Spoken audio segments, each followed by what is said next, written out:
Hey, what's going on everyone? It's Jeff with Helper Geeks. Exciting day again. We have the Galaxy S8 in hand. Let's take a look.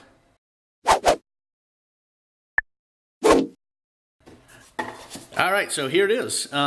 Pretty slick looking phone. It looks really cool. It's quite a beautiful phone. And I think most of you probably know that already because you've probably seen a lot about it. So you've seen a lot of commercials, you've seen probably some reviews and whatnot already. But the first thing you notice here is the really cool infinity display design that they're doing here. So both the S8 and S8 Plus are the curved variant now. No longer do we have the option of a curveless variant. And I think that's what you're going to start seeing a lot of manufacturers go to with these slimmer bezel designs. Is just going to become the standard. But it has the nice aluminum frame, so you still have a lot of durability there. And of course glass back, and of course the big screen on the front. And you can't really see it that well right now, but when I turn it on you'll be able to see, obviously there's no more home button on the bottom like there used to be with Galaxy phones. So you have the thinner top and bottom edges of the screen to enhance the overall screen real estate on the front of the phone. And just like always, you have your power button right here on the side.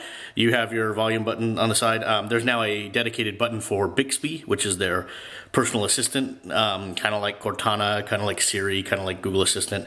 There's a dedicated button for that, and then also, of course, on the top we have the SIM card tray, and also the SD card fits in there as well. It's a dual slot, much like the G6. And then, of course, on the back you got the camera, and there's the fingerprint scanner. A lot of controversy over this. It's not the best placement for a fingerprint scanner because it's kind of high. Usually, like the Google Pixel and the G6 are going to have it a little lower. I don't know why they decided to make it up there. It's a little bit higher of a reach. I think probably most people will get used to it, but it's not ideal, but you know, whatever. It's just one of those design changes that they made, and you're just going to kind of have to get used to it as they go. They ultimately probably want to put the fingerprint sensor underneath the glass somewhere on here, so we'll see how that works out maybe for new models, but this is what you get for now. Overall though, really cool looking phone, so let's power it up, see what it looks like. Alright, ladies and gentlemen, so here it is. I just did the initial setup, turned it on, changed the wallpaper a little bit, just to kind of show you how it looks with the screen on. And I've turned up the brightness as well, so you can kind of see, you know, exactly what you're getting as much as a camera will let me convey that. So you get the really nice infinity display, which, as advertised and as we've seen through marketing and everything, is beautiful. I don't think there's much controversy about that.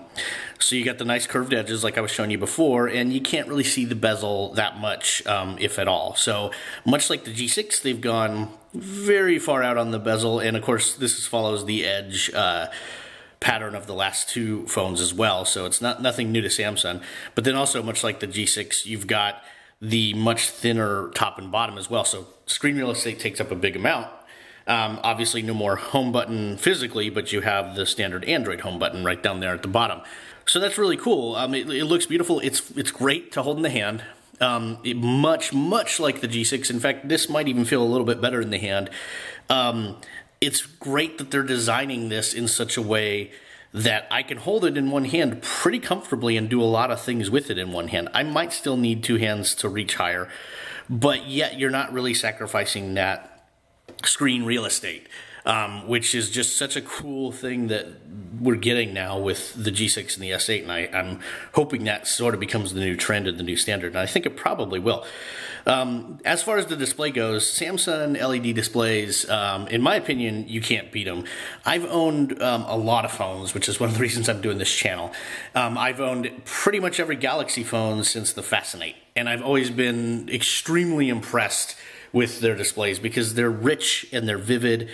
The brightness on them, when you turn it up, it's like, wow, you almost have to turn it down a little bit. They're just really good displays. And that's not to say that other displays aren't great. You know, the iPhone display is really good. The G6 display is very good as well. But there's just something about their organic LED setup, and they definitely don't miss that mark here. This is a really cool looking display. Really vivid colors that stand out greatly. And you also, of course, have the Samsung's usual interface TouchWiz with their Grace UX icons. So they change them up every time they release a new phone. So these are actually significantly different than what they've done in the past with sort of the white outline.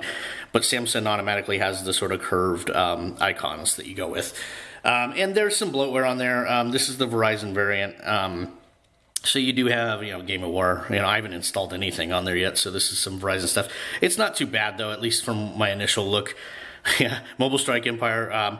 Probably can delete those. If not, I can disable them. So that's not too bad. So, yeah, overall, you don't get a heck of a lot of bloatware installed on the phone. You now have, if you saw me swipe up on the app drawer, that's sort of a new thing with Android Nougat, and this runs Android Nougat right out of the box. So that's kind of cool. You don't have a button for it anymore. You just swipe straight up from your dock. So they've integrated a lot of those features, at least in initial impressions. But yeah, really beautiful display, really cool. And it's worth noting, I've seen some blog posts and photos and stuff out there that people are noticing sort of a red tint on some of their phones. I'm not seeing it on this one. Maybe as time goes by, I'll notice it. But to me, it looks pretty much like I would expect with whites and blues and blacks when I start up a new phone. So I can tell you, in my experience, I'm not seeing it. If you are seeing it, I know there's a way. I think you just go into the settings, go to display. This blue light filter isn't turned on. That would definitely make it more red because it's filtering out all the blues. So turn that off if it's on, but it shouldn't be by default. But yeah, so then you go into the screen mode. Adaptive display is what's on by default. You can mess around with this. There's going to be more reds and blues depending on if you wanted to change it. But then color balance, you can change all of these.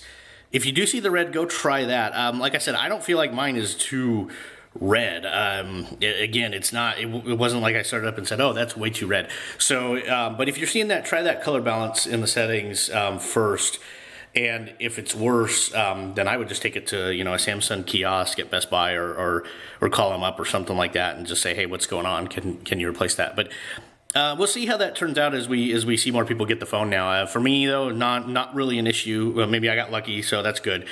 But anyway, just wanted to go over all that real quick, give you my initial impressions of it. Great looking phone, great to hold in the hand, really pretty, and just is pretty much what I would have expected from a Samsung phone. It's just high quality. They've really done a good job, especially the last few iterations. We'll see about the battery. I don't think that's going to be an issue like it was for the Note 7. But obviously people are going to be kind of looking out for that kind of stuff. So we'll obviously see about that. But it's probably a non-issue if I had to guess. Other than that, everything else on the phone looks fantastic.